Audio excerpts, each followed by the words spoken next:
જોવો કાલે ધનતેરસ હતી તો અમારે જો દીકરીની પૂજા કરે અને લક્ષ્મી માની પૂજા કરે।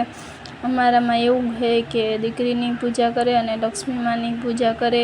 જો બે છોકરીઓને પગમાં ચાંદલા કર્યા, સાથિયા કર્યા અને કપાળે ચાંદલા કર્યા અને જો લક્ષ્મી માની પહેલાં પૂજા કરી, પછી છોકરીઓની કરી। એવી રીતના અમે તો એવી રીતના ધનતેરસ મનાવીએ। તમે કેવી રીતના ધનતેરસ મનાવો એ કમેન્ટ કરી અને કહેજો।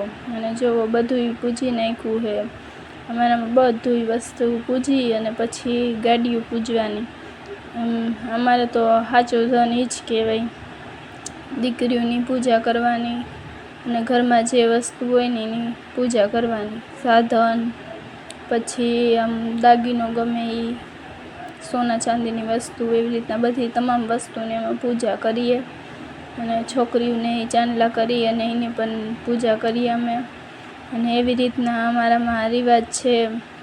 અને જુઓ આવી રીતના અમારે બધું કરે। જો બધું રાખી દીધું છે। અને જો પહેલાં છે ને લક્ષ્મી માની પૂજા કરી મારી બેન કરતી હતી પૂજા અને હું વિડીયો બનાવતી હતી। તો પછી હું વિડીયો બનાવતી હતી, મારી બેન પૂજા કરતી હતી। તો પહેલાં અહીંયા સામેણીની પૂજા કરી અને પછી છોકરીઓની આરતી ઉતારી નાખી મારી બેન હારોહાર। અને જો અહીંયા બધા બેઠા છે એવી રીતના અને અમે બધા જોઈએ છે। હું વિડીયો ઉતારું છું અને બધા જોવે છે અને બધા જોવે છે। જુઓ અમે બધા બેઠા છે, મારી નણંદે બેઠી છે, જો હું પણ ઊભી છું અને એવી રીતના અમે બધા પૂજા કરીએ।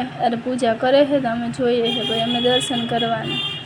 પછી પૂજા થઈ ગઈ છે પછી અમારે ગાડીની પૂજા કરવાની। જો અમારા ઘરવાળા પગે લાગે છે લક્ષ્મી માને અને પછી જો આ ગાડીની પૂજા કરી, મારી બેને એની ગાડીની પૂજા કરી, પછી અમારી ગાડીની પૂજા કરી। એવી રીતના બધાની પૂજા કરી અને પછી અમે આવી રીતના અમે ધનતેરસ મનાવીએ।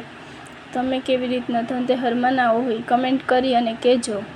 અમારામાં તો આવી રીતના જ હોય કે હે ને આવી રીતના સાથિયા કરી અને ચાંદલા કરી અને પછી આવી રીતના દીવેથી આરતી ઉતારીએ।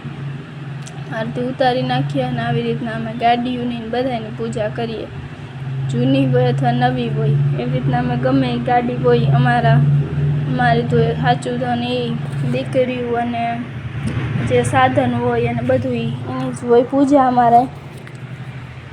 તમારે અહીંયા કેવી રીતના કમેન્ટ કરી અને કહેજો ધનતેરસ મનાવો કઈ રીતે। અને અમારે આવી રીતના ધનતેરસ મનાવીને બહુ મજા આવે। અમારે તો આવી રીતના પછી ધનતેરસ અમારામાં મનાવે। પછી જો મારે એક્ટિવાની પૂજા થાય છે। એક્ટિવા લાલ કલરની હતી તો એક તો એમાં ચાંદલો નહોતો, આવી રીતના સાથીઓ નહોતો દેખાતો, કંઈ ખબર જ નથી પડતી કે એ સાથીઓ કરે કે શું કરે છે। પણ તોય છતાં એ કરી નાખ્યું કે કરવી તો પડે ને, નાની મોટી ગમે એ વસ્તુ છે એટલે પૂજા તો કરવી પડે ને। પછી જુઓ તોય થોડું થોડું દેખાય છે અને તોય મેં વિડીયો બનાવી નાખ્યો। અને તમે કઈ રીતે મનાવો કમેન્ટ કરી અને કહેજો।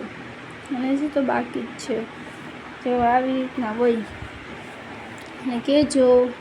અને બધાને happy Dhanteras, happy Dhanteras, happy Diwali. Bye bye, મળીએ પાછા નવા વિડીયોમાં।